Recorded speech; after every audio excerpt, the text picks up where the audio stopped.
이란, 러시아, 중국의 동맹이 종말의 군대를 형성하고 있다는 사실을 알고 계셨습니까? 논란의 여지가 있습니다. 많은 사람들은 이 나라들을 단순히 지정학적 라이벌로 보지만 성경학자들은 인류의 운명을 바꿀 수 있는 고대 예언의 성취를 보고 있습니다.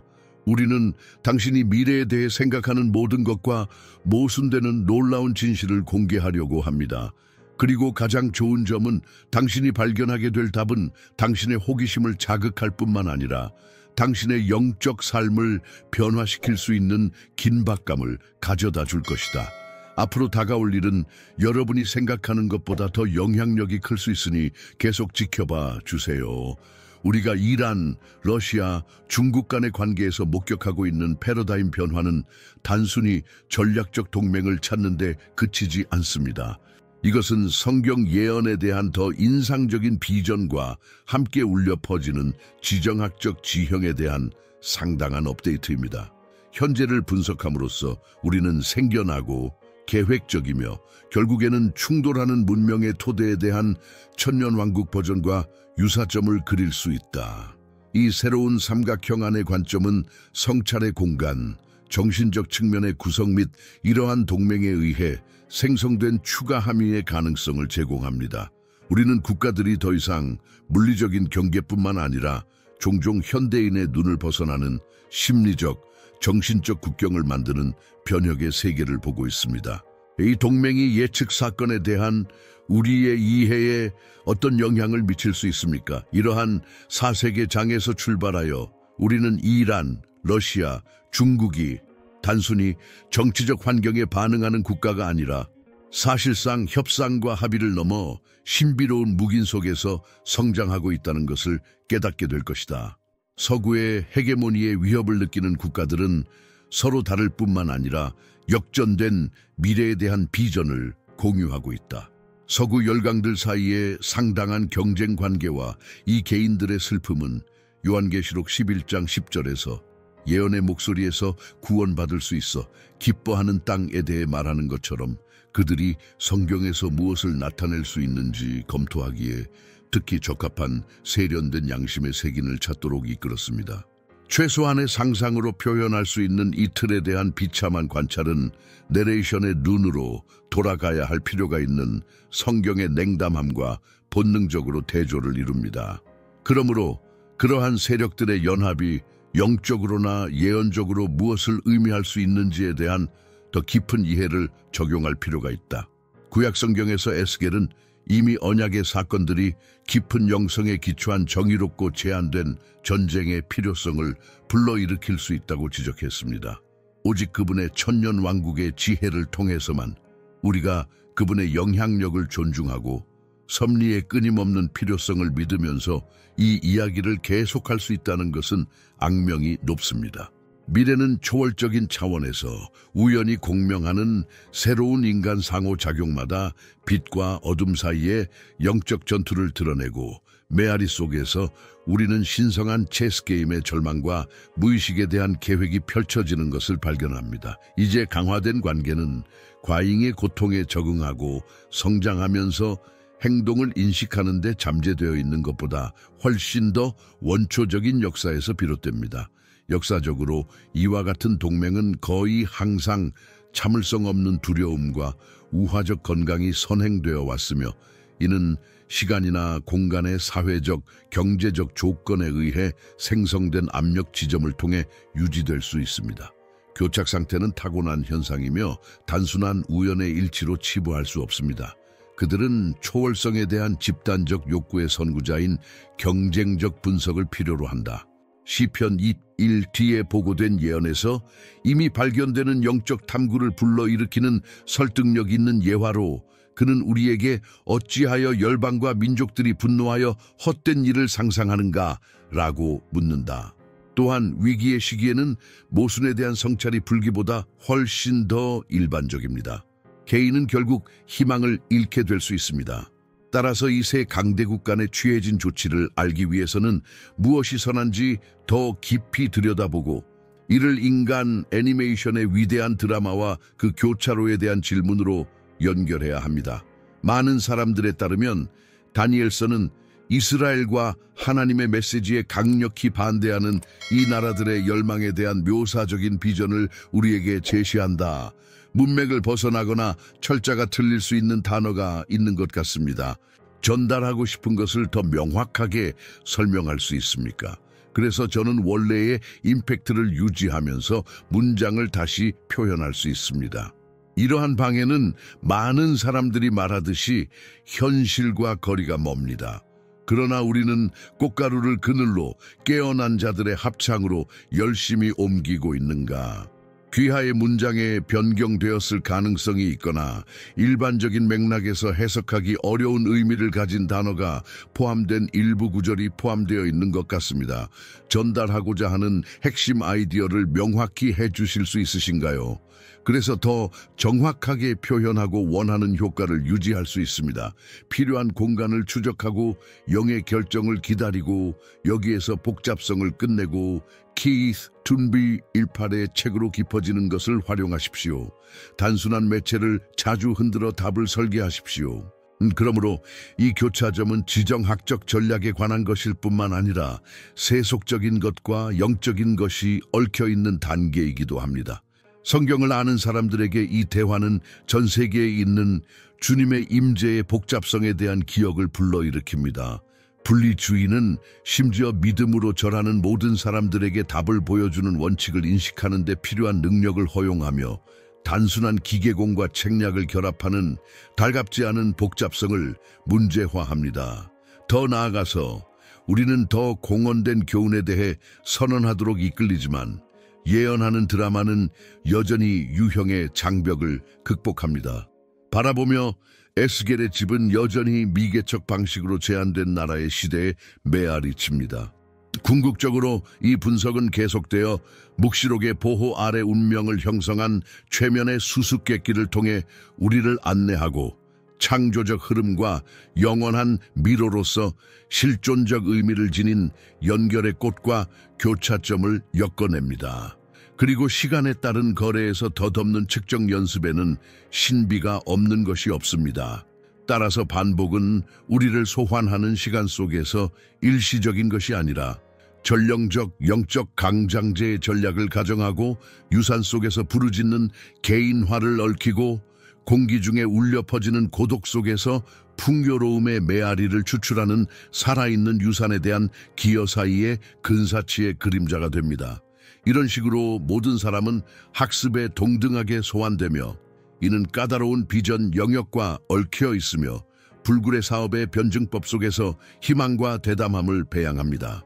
이란, 러시아, 중국 간에 부상하는 동맹에 대한 이야기를 고려할 때 우리는 마지막 날에 있을 국가들의 연합을 구체적으로 언급하는 성경 예언의 풍성한 유산에 대해 생각하지 않을 수 없습니다.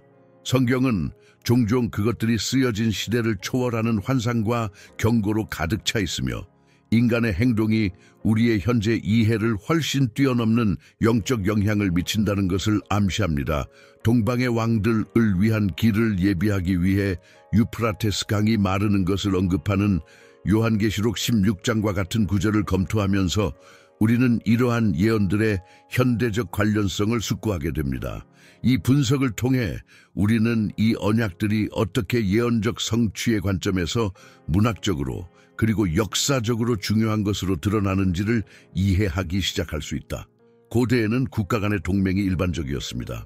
강대국들의 연합은 번영을 위한 치밀한 전략을 통해 결집하는 경우가 많았는데 이는 오늘날에도 여전히 역사의 흐름을 형성하고 있는 조약과 유사합니다. 성경은 종종 하나님의 계획의 관점에서 나라들 사이의 상호작용을 다룹니다.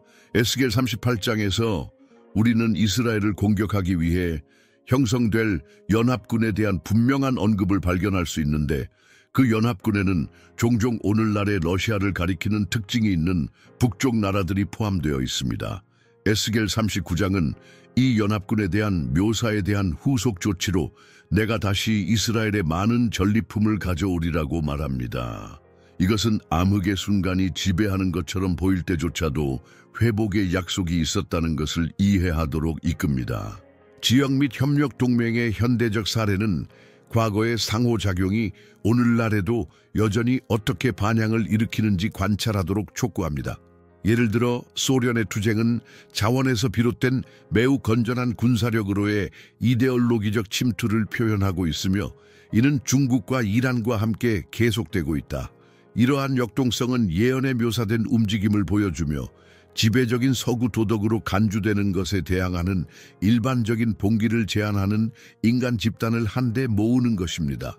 마태복음 24장 6, 7절에서 볼 수 있듯이 전쟁과 전쟁에 대한 소문이 경고되는 곳에서 정치가 종교적 이상의 전쟁터가 될 때 우리는 총체의 힘과 이기적 야망에 의해 프로그램된 사회에서 생겨날 수 있는 전쟁과 같은 긴장의 깊이에 대해 숙고하게 됩니다.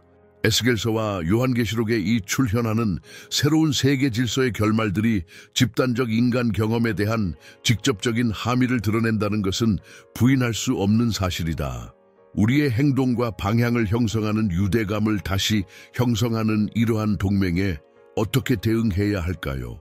현명한 것은 불안의 감정을 간과하지 말고 대신 이러한 사건들이 오늘날의 집단 영성에 무엇을 의미하는지 질문하는 것이다. 여기서 우리는 요한일서 4장 1절의 본문에서와 같은 연관성을 발견할 수 있는데 이 구절은 우리에게 믿으라고 경고하지만 모든 영을 믿지 말고 영들이 하나님께 속한 것이니 시험하라고 조심스레 경고합니다. 메아리치는 목소리의 이 앨범에서처럼 가장 조용한 관객조차도 비슷한 인식을 반영한다. 예언은 우리가 인식을 실천할 때 살아나며 신흥연합의 이데올로기가 더 큰 주장에 관한 것임을 인식합니다. 그들이 투쟁을 불러일으킬 위험이 있는 지역에서 그러므로 점점 더 커지는 대립으로 인해 국가들 사이의 상호 연결성은 평화의 지방자치체에 대한 꿈과 숨겨진 의제에 내재된 압도적인 논쟁 사이에서 진동하며 우리는 성경의 영감을 받은 예방을 통해 길을 찾고 있습니다. 각각의 개혁주의 관계는 영적 외투로 둘러싸여 있으며 희생의 공간 안에서 개인과 집단을 상호 연결한다. 이러한 메시지에 대한 연구는 현재 강력한 반향을 불러일으키고 있지만 잠재적 동맹의 위험은 단순히 내용을 관찰하는 것 이상의 도전에 해를 끼칩니다. 한편 증오에 휩싸인 일부 집단은 비대칭적으로나 어김없이 통일의 베일이 되기 위해 되돌아오지만 우리에게 야를 보라고 권유하는 예언자 이사야의 말을 기억하기도 한다. 3조 거기서 그는 우리 자신을 현명하게 살피심으로써 불길에 더욱 주의를 기울임으로써 그 결과로 일어난 전쟁을 애워싸지 말라고 지시한다. 이 양가적 생각의 차원 아래에 새겨진 인물은 깊은 분별을 부르짖으며 우리에게 뚜렷한 대답을 보장해 줍니다. 이런 식으로 영성은 예언 문헌의 진정한 영향 안에서 실용주의에 자리 잡는다. 이 파노라마 속에서 국가 간의 연합에 대한 예언의 분별이 궁극적이고 타협할 수 없는 인간 책임으로의 초대로 나타나는 곳에서 귀중한 교훈이 나타납니다. 요한계시록 1장 3절이 우리에게 권유하는 것처럼 이 예언의 말씀을 읽는 자와 그 안에 기록된 것들을 지키는 자는 복이 있도다라고 초대하듯이 지구의 차원에서도 적극적인 행위자를 취하여 그 사실을 스스로 이해하도록 하는 것입니다. 우리는 말씀에 대한 지식이 믿는 기관들의 문을 넘어서야 한다는 사실을 과소평가해서는 안 된다. 민족들 사이에 발생하는 갈등은 우리의 끈기 아래 있어야 하며 변화시키고 구원의 기회를 계획할 수 있는 지혜를 마침내 키워주는 말씀을 요구해야 합니다. 과거의 예언적 구조에서 출현하는 국가들의 시나리오를 분석함으로써 우리는 현재로 되돌아가게 된다.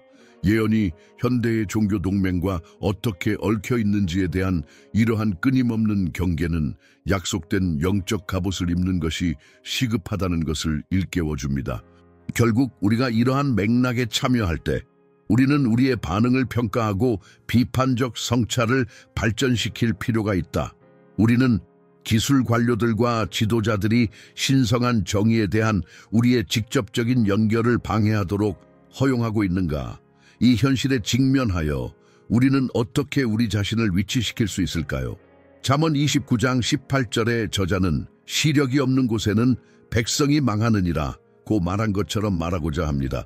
이 진리는 현 시대에 강력하게 울려 퍼지며 우리가 단순히 외부의 이야기를 흡수하고 있는지 아니면 진정으로 하나님의 주권에 대한 깊은 이해를 추구하고 있는지 분별하도록 도전합니다. 왜냐하면 영적 비전이 모호해질 때 이데올로기적 조작, 교리적 왜곡, 그리고 신성한 중어주연대 상실을 위한 공간이 열리기 때문이다.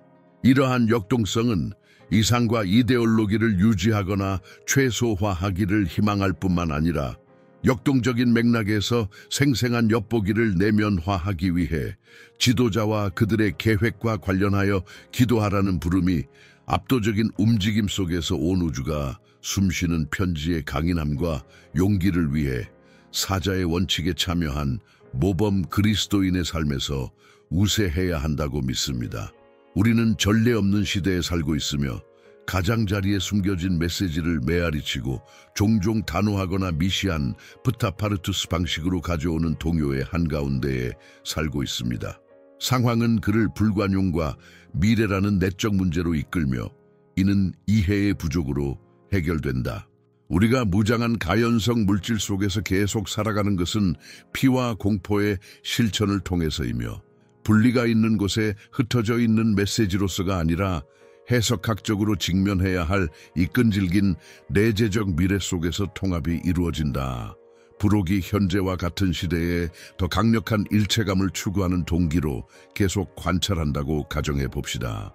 이것은 예언자적 얼리안의 응답에 기초한 진정한 프로젝트들에 주입되었는데 그것은 완전한 신학적 연결 속에서 편집되지 않은 영원한 지혜를 위해 사회적 다양성 속에서 수렴되며 그러한 용어들이 요구하는 시명과 비용 속에서도 경건한 자, 항복, 그리고 희망을 포함하는 기회를 다시 열어준다. 이런 식으로 우리는 우리의 지각을 사용하여 우리가 연합하는 기회에 대한 더 큰 환영의 감각을 강화할 수 있으며 특이점은 우리 모두를 기울이고 확장하는 이 이해에 대한 건설적인 끝이며 우리는 우리 자신을 아는 것이 우리의 목적 안에서 은혜를 이해하는 것이라고 순진하지 않다고 말할 것입니다. 결론적으로 마지막 성찰은 새로운 글로벌 제휴의 결과로 새로운 개발자를 관찰하도록 초대하는 것입니다. 우리가 이해의 여정을 계속함에 따라 미래가 어떻게 되든 간에 우리는 우리 아버지의 확장된 비전 안에서 하나됨을 전파하는 데 필요한 다리를 건설하는 여정에서 우리 자신이 독특한 장비인 고유한 소명을 가지고 있다는 것을 기억하는 것이 필수적입니다. 근본적인 초대는 항상 우리를 행동으로 이끌고 우리 자신을 미래의 형성자로 인식하는 성숙함을 계속 안내합니다.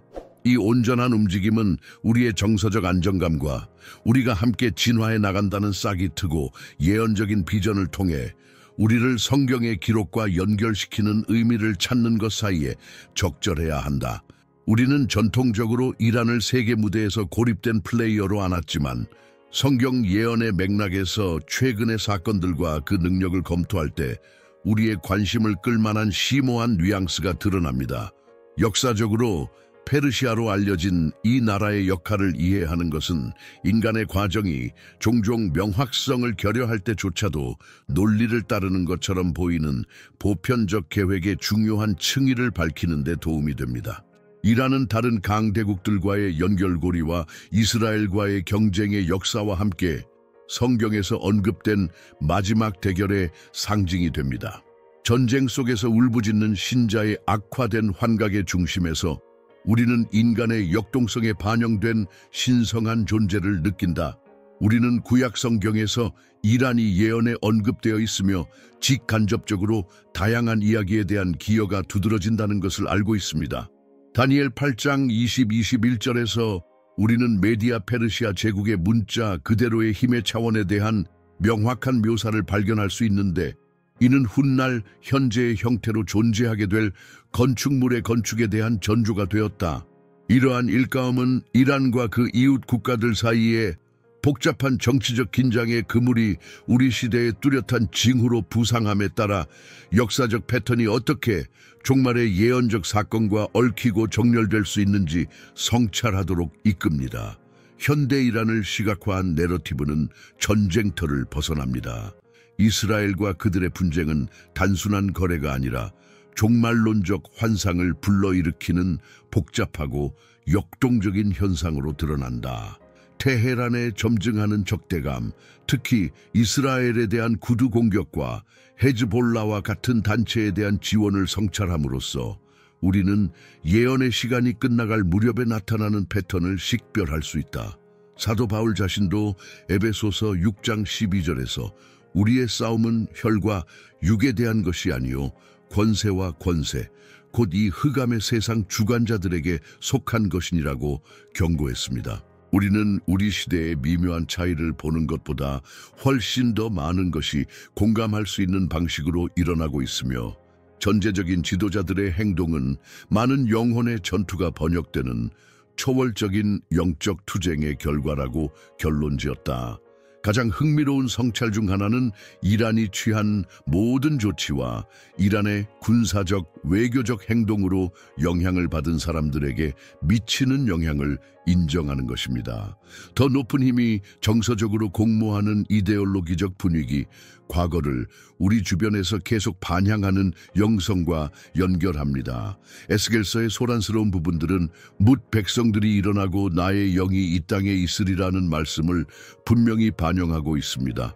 일반적으로 교만은 하나님의 주권을 거부했고 전략의 실행은 우상 숭배가 될 수 없는 무능력을 드러냅니다. 마음은 사회의 가장 높은 전통에 기초한 인식에 의해 움직입니다. 따라서 조상의 역학에 기초한 행동을 영속화하는 일환을 고려할 때 현재의 지정학에서 드러나는 숨겨진 힘의 영향에 의문을 제기하는 것은 불가피하다. 사건들의 전개는 잘못된 결정의 결과에 불가피한 수학을 반영하는 것으로 보이며 그 결과는 잠재적이고 임박한 경고처럼 시대를 통해 울려 퍼집니다.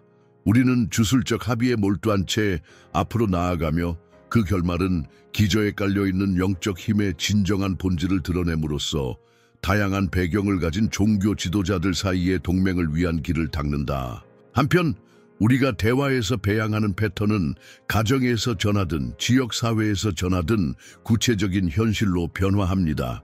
이러한 시대적 분쟁을 배경으로 한 각각의 전략적 움직임은 역사의 마지막 사건을 기록할 예언적 군대의 형성에 조용히 기여합니다.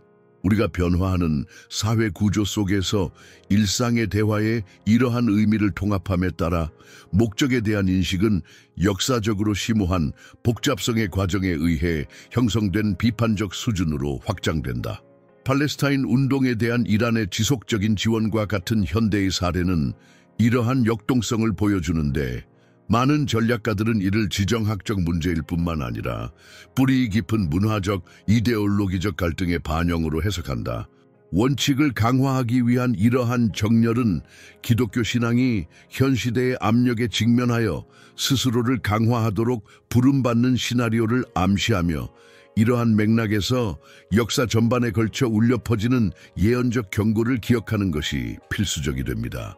더욱이 우리를 둘러싸고 존재의 여러 차원을 통해 우리를 이끄는 전통은 말씀에 의해 확립된 신성한 계획 안에서 작용하는 힘을 드러낸다. 이러한 맥락에서 영적 친밀감을 유지하는 것은 필수적이며 특히 우리가 숨겨진 비밀과 영혼의 타성에 대항하는 지시를 메아리치는 목소리로 점철된 날에 직면할 때 더욱 그렇습니다. 어두운 사건의 파편들, 즉 박해와 비극의 흔적을 담고 있는 세대적 내러티브가 있는데 이는 왜곡된 렌즈를 통해 재해석될 때 위험한 환상을 부채질하는 데 사용될 수 있다. 그러므로 우리는 식별에 대한 모든 갈망이 흔들리지 않는 신앙에 의해 지탱되는 끊임없는 경계에 닻을 내려야 한다는 것을 재확인하며 그 이유는 바로 이 토대 안에서 우리가 그리스도교 진리의 본질을 해체시키려는 이데올로기에 대항하는 데 필요한 저항을 발견하기 때문입니다.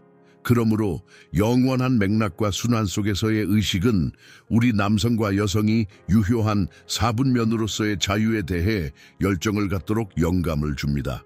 우리가 가르침을 제공하는 외부 및 일상 현실에 살고 있다는 관계의 카타페이트까지 진실하십시오. 바로 여기에 번영을 앗아가고 불가능을 통해 재정렬되는 행동을 유발하는 요인이 있는데 그 이유는 열정이 격려된 빛을 반영하고 우리를 필사를 처리할 수 있는 가판대와 같은 희망으로 무장하기 때문입니다. 적응적인 예를 들며 물질적 영적 함의를 최종적으로 인정하는 데서 절정에 이르며 에스겔서에 나오는 영원자는 인간의 성향을 압박할 수 있는 전이된 힘을 가지고 있다. 그러나 집단 구조에 대한 진정한 헌신에 더해진 개인의 노력은 검증을 위해 배치된 강령적 문장 속에서 고뇌에 의해 무너지고 틀을 굳어지게 한다. 우리의 앞 연설의 끝에서조차도 이 질문은 일관된 법에서 보다 명확한 접촉의 한가운데서 약간의 것을 보여주음에도 불구하고 이러한 역사적 맥락이 어떻게 이루어졌는지에 대해 다루어졌습니다. 이러한 깊은 이해에 직면하여 각 국가가 어떻게 조각되고 분열되는지, 신뢰와 존재의 행사가 끊김없는 무력 게임 속에서 얽혀 있는지가 분명해집니다. 끊임없는 불확실성이 집단적 책임을 형성함에 따라 일상의 혁명에 대한 증거가 크게 나타나고 있으며, 이는 세계를 들어 올릴 수 있지만 겹치는 층위로 되돌아가 시간의 균형 자체를 재정의하는 미묘한 간섭에 항상 취약합니다. 흥미롭고 궤도를 도는 삶, 우리를 대신하게 하는 고립된 딸들에 의해, 감동된 신자들에 의해 완성된, 낙원을 훔치는 고립된 딸들에 의해 완성된 그 지역에서 약속된 지원군의 만남에 의해 구름이 돌아오는 조용한 파티들, 이것들이 함께 존재해야 합니다. 마지막으로 지정학적 내러티브와 정신적 내러티브 사이에 공명하는 갈등에 내재된 숨겨진 패턴과 도덕적 역학을 드러내는 경로를 추적하면서 가까운 미래의 이란에서 나오는 목소리에 대한 이해를 심화하고자 하는 열망이 남아 있습니다. 전 지구적 예언적 비전을 추구하는 이러한 노력은 분별력을 필요로 하는데, 이는 동시대의 사건들이 역사의 흐름을 형성하는 여러 층의 영향력을 지니고 있기 때문입니다. 이에 비추어 볼 때 신자들은 굳건히 서서 세상의 산만함을 거부하고 불변하는 진리에 대한 충실함을 강화하도록 부름받았습니다.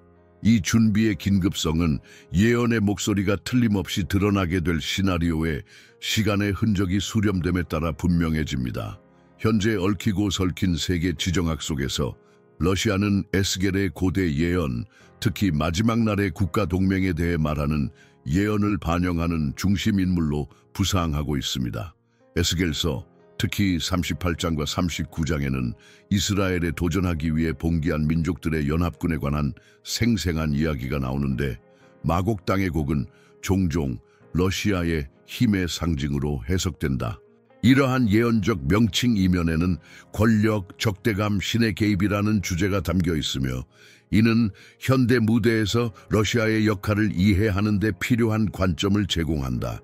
사건들이 전개됨에 따라 우리는 이 역할이 정치적으로뿐만 아니라 영적으로도 함축하는 의미를 숙고해 보도록 초대받는다.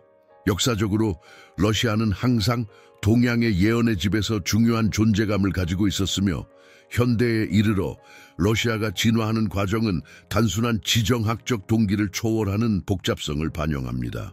차르 시대부터 소비에트 시대, 블라디미르 푸틴의 리더십 아래 민족주의의 부활에 이르기까지 러시아는 혼란스러운 세상에서 힘과 정의라는 정화된 사명을 언급해왔습니다.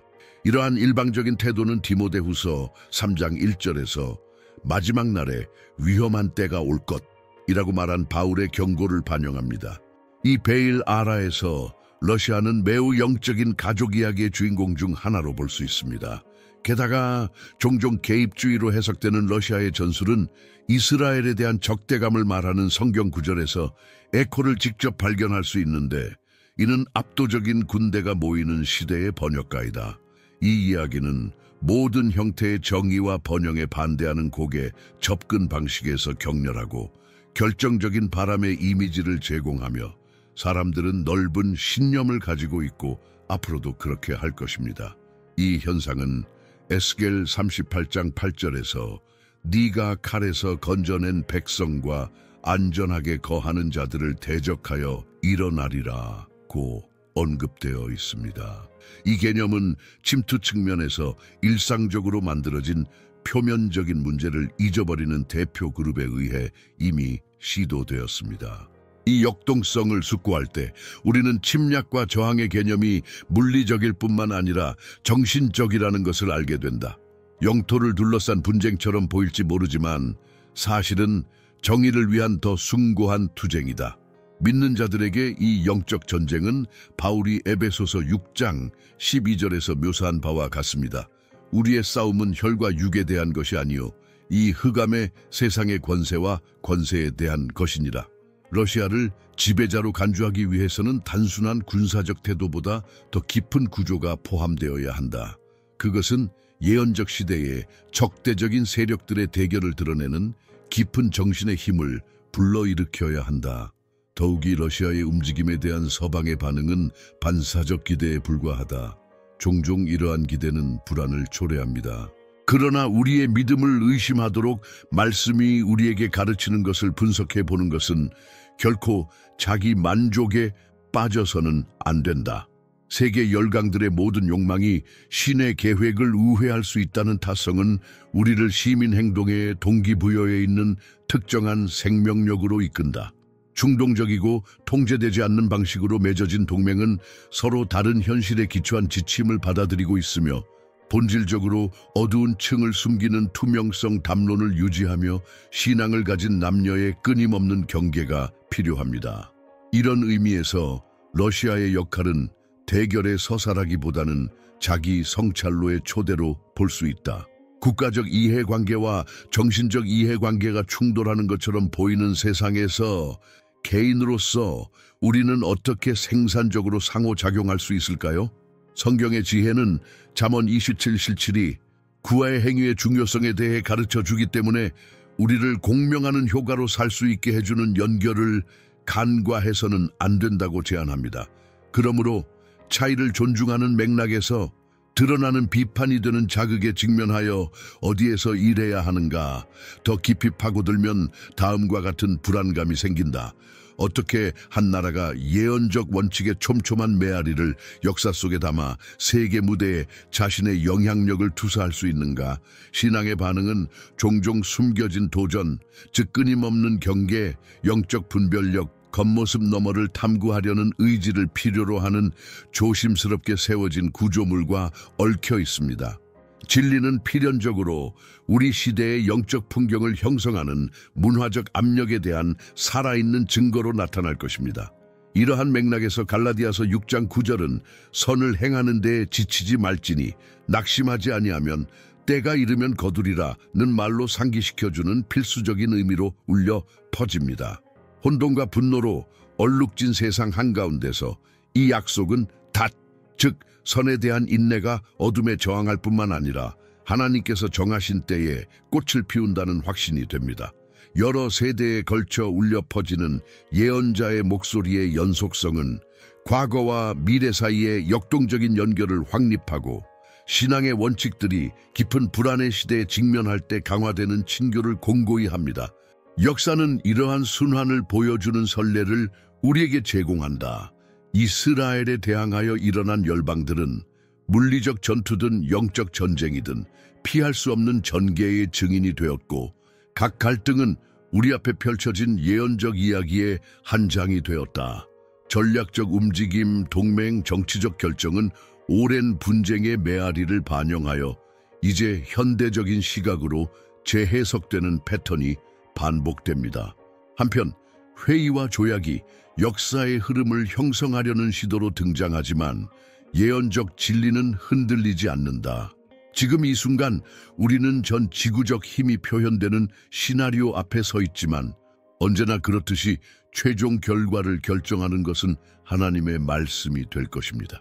이 개념을 이해하는 것은 우리를 역사의 복잡한 톱니바퀴를 항해할 준비가 된 개인으로 자리매김하게 하며 신앙의 교리를 불안정하게 만들고 도전하려는 흐름에 맞서 의도적으로 행동할 수 있게 해줍니다. 따라서 시간이 지남에 따라 흥망성쇠의 주기를 분별하는 지혜는 우리에게 영적, 역사적 변화를 위한 굳건한 기초를 제공하며 불확실한 시기에도 진리가 승리할 것임을 보장합니다. 우리가 확립한 것에 직면하여 이 나라들이 보여주는 열정이 금세기를 가로지르는 끊임없는 충돌 사이에서 지속되는 경향이 있는 잠재된 억압을 극복하도록 우리를 밀어붙인다는 것을 깨달을 때 우리는 더 큰 소명을 이해하게 됩니다. 사회적 행위자로서 우리는 사목적, 제도적 시나리오에서 새로운 이정표를 시작하며 각 사람은 성공과 긍정으로 특징 지어지는 귀환을 위해 준비합니다. 따라서 우리는 다음과 같은 성찰을 하게 된다. 우리는 제도적이고 권위적이며 완전히 활동적이고 진정으로 사교적인 존재로서 우리의 위치를 정말로 인식하고 있는가? 이제 강렬한 영토적 상호작용의 배경이 확립되었으니 다음 장으로 넘어가서 마지막 날의 예언적 틀 안에서 동방의 왕 중 하나로서 중국을 탐구할 것입니다. 이 시나리오에 대해 더 깊이 파고들어 이 전 지구적 힘이 어떻게 이 증폭된 맥락에 들어맞고 예언적 영향력의 사건을 형성하는지 분석해 보겠습니다. 그 영향력은 상당한 반향을 불러일으키며 역사적 사태 진전과 성경에 의해 약술된 경고 모두에 반향을 일으키는 함의를 가져다 줍니다. 중국이 세계 강대국으로 부상한 것은 단순한 경제적 변화가 아닙니다. 그것은 성경 예언의 회랑에서 메아리치는 현상입니다. 요한계시록의 페이지들에서 특히 16장 12절에서 우리는 유프라테스 강이 말라버린 것에 대해 읽게 되는데 그 강은 동방의 왕들을 위한 길을 예비합니다. 이 구절은 군대의 물리적인 이동을 암시할 뿐만 아니라 더 깊은 수준에서 무슨 일이 일어나고 있는지 관찰하도록 우리를 촉구하는 영적 역동성을 암시합니다. 중국의 자원 동원 능력과 세계 무대에서 영향력을 확대하려는 야망은 종말에 대한 예측적 비전과 얽힌 내러티브를 제시합니다. 역사적으로 세계 무대에서 중국의 역할은 심오하며 종종 오해를 받고 있습니다. 중국의 천년 제국주의와 사회적 혁명의 역사는 중국이 자원, 풍부한 문화, 강한 정신적 열정을 타고났음을 보여준다. 이 학자들이 지적하듯이 수세기에 걸쳐 중국은 항상 스스로를 단순한 국가가 아니라 번영을 위해 부름받은 문명으로 상상해왔습니다. 이러한 이해는 단순한 정치적 내러티브를 초월한다. 강력하고 영적인 자기인식을 반영합니다. 잠언 21장 1절 왕의 마음은 여호와의 손에 있느니라에 따르면 우리는 가장 전략적인 결정조차도 하나님의 목적에 담겨 있다는 것을 이해하도록 부름받았습니다. 현재로 빠르게 넘어와서 국제 문제에서 중국의 영향력이 커지면서 근본적인 영적 질문이 제기되고 있다. 예를 들어 1대1로 이니셔티브, 벨트 앤 로드 이니셔티브를 발전시키는 것은 단순한 투자 전략이 아닙니다. 그것은 국가 간 관계의 역학을 변화시키는 권력의 형태를 말합니다. 성경이 에스겔 38장에서 시사하듯이 이러한 현대의 동맹은 동방 나라들과 관련된 사건들과 유사한 그림을 그리면서 예언적인 사건들을 예고하는 것일 수 있다. 군대가 자신의 운명을 위해 동원됨에 따라 전략 노선에 굳건히 자리 잡은 신념 역시 마찬가지입니다. 하지만 이 모든 것 이면에 있는 영적 의미를 어떻게 분별할 수 있습니까? 중국이 비약적으로 발전하는 것을 지켜보면서 우리는 중국이 예언적 영적 장면에 미치는 영향을 성찰해야 한다. 요한계시록 14장 8절에 비추어 볼 때 우리는 우상 숭배의 어리석음과 세상 제도의 부패의 상징인 바벨론의 멸망에 대해 경고를 받습니다. 따라서 영토와 영향력을 추구하는 중국은 우리의 정체성과 가치의 토대를 제고하게 되며 우리가 진리에 기반을 두고 있는지 아니면 불순한 원칙에 의해 더럽혀졌는지에 대해 의문을 제기한다.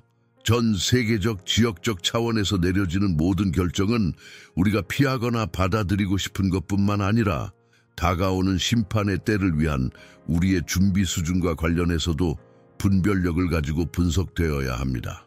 중국과 중국의 궤적에 대해 더 깊이 성찰하면서 우리는 중국 권력의 뿌리를 검토하고 그것이 중국이 다른 나라들과 맺는 우정과 어떤 관련이 있을 수 있는지 검토하도록 부름받았습니다. 성경에서 국가들의 정렬은 두렵기도 하고 희망적일 수도 있는 예언적 패턴을 설명하기 위해 자주 사용됩니다. 러시아와 이란과 같은 다른 세력과의 이러한 동맹과 제휴는 아무리 말해도 흥미롭고 마태복음 24장 7절에서 민족이 민족을 대적하여 일어날 것이라고 말한 것과 공명하는 강력한 이분법을 나타냅니다. 오늘날 중국에 대해 이야기하는 것은 세기의 분쟁을 형성하는 제국에 어지러울 정도로 복잡한 문제에 직면하는 것이다. 시나리오는 위험과 기회 사이를 오가며 세계 무대에 투사되는 내러티브는 단순한 정치적 전략이 아니라 끊임없는 충돌을 겪는 세력의 반영입니다. 이 파워보드에는 편리한 이미지를 위해 진실을 희생하는 사람들에 대한 취약점이 쌓입니다. 그러나 더 큰 무언가가 걸려있다. 정치적 국면에 인질이 되어서는 안 되며 모든 것을 회복할 것을 약속하는 유일한 원천에 뿌리를 둔 원칙들이다. 이러한 이해는 우리에게 모든 것을 주의 깊게 검토하고 징조를 식별하며 어떤 경우에는 성령의 기초한 입장을 취하는 법을 가르쳐 줍니다. 하지만 우리는 그 사건들을 어떻게 해석할 수 있을까요? 당신의 인식은 현재에도 여전히 울려 퍼지는 과거의 태도를 어떻게 증언합니까? 더욱이 이 동방 왕국들은 주어진 기간 동안 전략적 발전과 계산된 후퇴 사이를 오가면서 이미 확립된 구조를 모방하는 신정체제 아래에서 어떻게 번영할 것인가? 각각의 움직임은 우리 시대와 얽혀있는 역사적 패턴을 반영하며 우리에게 표면 너머를 보도록 도전합니다. 결국 이것은 단순히 역사의 서술을 강요하는 것에 무익함을 드러내며 그 자체로 볼 수 있는 눈을 가진 사람들을 위한 미스터리와 경고로 가득 찬 열린 수수께끼로 펼쳐진다. 이 현상에 대한 강력한 대응은 우리가 여기에서 관찰하는 난기류에 직면하여 자세가 얼마나 통합되는지를 포함해야 합니다. 일단 우리가 이스라엘에게 하신 하나님의 약속의 중심에 그리고 그분이 그들의 하나님이 되신다는 사실에 우리의 힘을 쏟을 때 우리는 경선 전 부문의 칼럼에 제시된 가치들을 고수하고 비관적인 분위기 속에서도 기쁨을 위해 그들의 모임을 준비할 수 있다. 주의를 기울이고 에로시를 기대하십시오. 여기에는 이 과정에서 자신의 말에 귀를 기울일 수 있는 능력에 대한 적극적인 성찰이 포함됩니다. 우리는 성실하게 행동할 준비가 되어 있으며 존중하고 진정한 성장을 촉진합니다. 우리가 우리 자신과 이 동방의 왕들을 거룩한 영성의 합법적인 표징으로 본다면 한때 겸손해졌던 희망은 더욱 뚜렷해지고 변화될 것입니다. 이것은 우리를 생각을 자극하는 이야기로 이끌며 여러 방향이 수렴하여 흔들리지 않는 믿음, 즉 확고한 영성, 신성한 약속에 대한 살아있는 증거의 선포를 부르짖습니다. 시련의 소용돌이 속에서도 진정한 영적 혁명은 우리가 약속받은 여정을 믿을 때에만 일어납니다. 영원한 원리의 빛으로 우리는 행동하도록 부름받았고 목적에 따라 인도되며 우리를 기다리고 있는 미래로 두려움 없이 뛰어듭니다. 다음 단계를 전개함으로써 군대의 미스터리는 지극히 높으신 분의 설계 아래 잘못 인도된 읽기처럼 발생하며 몰입형 경험을 형성하는 요소와 관습의 놀이에 대한 직접적인 응답으로 작용합니다. 연이은 통치 기간 동안 기록된 각각의 시도는 필연적인 재회로서 역사에 새겨져 있으며 개종은 잠재된 힘의 길이 될 수 있게 하며 꺼지지 않는 웅변에 힘입어 끊임없이 생동감 넘치는 곡들을 만들어내는 경로를 추적하게 된다. 그렇다면 고통이 우리의 여정에 대한 증인으로 등장하는 곳 또는 다섯 나라가 역사의 과정에서 얽힘으로써 이 모든 것을 무심코 통제할 수 없는 전 지구적 흐름과 연결시키는 곳이라고 주장하는 연대기를 통해 가보자. 우리가 탐구하는 것의 복합체를 축하하는 것은 항상 변화하고 항상 변화 속에서 지속적이고 축복받은 행위이기 때문에 저항 없이 흐르고 단순한 피상적 변화를 넘어서는 한 우리를 진정으로 연결하는 성찰을 소중히 여깁니다. 우리를 다음 장으로 투영하는 것은 황금 시대에서 직접 추출한 씨앗이고 특정 매핑은 예측 가능성을 무시하는 새로운 궤적을 추적하는 맥동하는 위성입니다. 우리가 스스로에게 질문하고 끊임없는 발견의 흐름 한가운데서 스스로에게 질문하도록 강요받는 명료함의 순간이 있습니다. 왜냐하면 존재는 본질적으로 탐험 가능한 상태로 남아있는 예술이기 때문입니다. 이란, 러시아, 중국 간의 동맹이 커지고 있는 것을 살펴보면서 우리는 이것이 단순한 지정학적 움직임이 아니라 성경에 울려 퍼지는 예언적 얽힘이라는 것을 깨닫게 됩니다. 역사의 마지막 순간에 벌어지는 동맹과 대립에 대한 성경의 이야기는 이러한 동시대 사건들을 통해 새로운 생명을 얻게 되며 이 시나리오 속에서 우리의 역할에 대해 더 깊이 성찰하도록 우리를 초대한다. 지금 이 시기에 그 어느 때보다도 우리는 방심하지 않고 신앙의 기초를 두고 우리 앞에 펼쳐지는 복잡한 일들을 이해할 준비가 되어 있어야 합니다. 예언에 귀를 기울임으로써 우리는 우리의 영적 여정을 형성하고 앞으로 다가올 미래를 위해 우리의 마음을 준비시키는 영원한 교훈을 찾게 됩니다. 이제 기도를 합시다. 하나님 아버지, 지금 이 순간 우리는 예배와 감사로 모입니다. 우리는 당신께서 모든 나라들을 다스리시고 형성된 동맹들 가운데 계시다는 것을 알기에 당신께 찬양을 드립니다. 우리는 당신의 이름을 높이며 우리가 이 격동의 시대를 이해해 가는 동안 우리 각자를 축복해 주시기를 간구합니다. 예수의 이름으로 전쟁의 소식과 소문이 우리 주위에 울려 퍼질 때에도 당신의 보좌에서 오는 평강이 우리의 마음을 가득 채우게 하소서. 우리의 진정한 안전이 당신의 임재 안에 있다는 것을 깨닫고 당신을 의지하게 하소서. 주님, 저희를 인도하셔서 당신의 눈으로 세상을 보시고 당신의 계시되지 않은 계획을 깨닫게 해 주십시오. 우리가 걷는 것은 당신의 힘으로 말미암는 것이며 우리의 염려를 버리는 것은 당신 안에 있음을 신뢰하는 것입니다. 왜냐하면 우리의 내일이 당신께 속해 있음을 알기 때문입니다. 성령님, 이 시간에 당신의 타오르는 불이 우리에게 임하기를 부르짖습니다. 길을 잃은 사람들이 명료함을 찾고 불안해하는 사람들이 영혼을 회복하기를 바랍니다. 우리의 감각을 열고 예리하게 열어 열방에 관한 예언의 매혹적인 진리를 묵상하십시오. 주님, 우리가 어려움 가운데서도 굳건하고 용감하게 설 수 있도록 도와주시옵소서. 우리의 발걸음이 당신의 빛에 의해 인도되게 하소서. 우리는 아버지의 부르심을 듣고 응답할 준비가 되어 있습니다. 그러니 오시옵소서. 성령님, 우리의 마음에 불을 붙이소서. 우리 안으로 오셔서 당신에 대한 우리의 간절한 갈망을 새롭게 하소서. 당신의 임재가 참으로 실제하게 되고 우리가 당신의 영광을 반영하게 하며 당신이 우리 삶 속에서 빚으시는 것이 우리를 둘러싼 폭풍 앞에서도 안전을 나타내게 하소서. 주님, 전 세계에서 형성된 동맹들이 당신의 거룩한 목적에 자신을 맡기게 하소서. 다투는 사람들이나 나라들에게 당신의 주권을 거스르는 일이 없게 하소서. 그대는 이 시간에 그분의 거룩한 중보에 따라 행동한다. 여러분이 가르치는 현실을 기뻐하고 우리 영의 노래에 울려 퍼지는 말씀이 우리에게 감동을 주어 우리에게 잘되기를 바라지 않는 사람들을 돕게 되기를 기도합니다. 언약이 어떻게 되든 간에 메시지의 끝은 항상 우리가 그리스도 안에서 거둔 승리를 가리킨다는 것을 아는 신앙을 반영하도록 도와주십시오.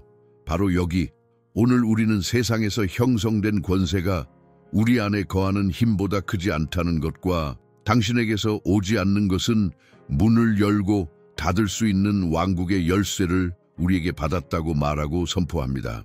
그러므로 사랑하는 형제 자매 여러분, 여러분이 이 기도에 감동을 받았고 국가들의 행동과 동맹이 하나님께서 우리에게 주신 약속에 어떻게 부합하는지를 탐구하는 이 여정에 대해 더 깊이 탐구하고 싶다면 저희 채널을 구독해 주시기를 권하고 싶습니다. 그뿐만 아니라 벨을 활성화하여 모든 업데이트를 받고 기다리고 있는 콘텐츠를 놓치지 마십시오. 와서 들어보세요.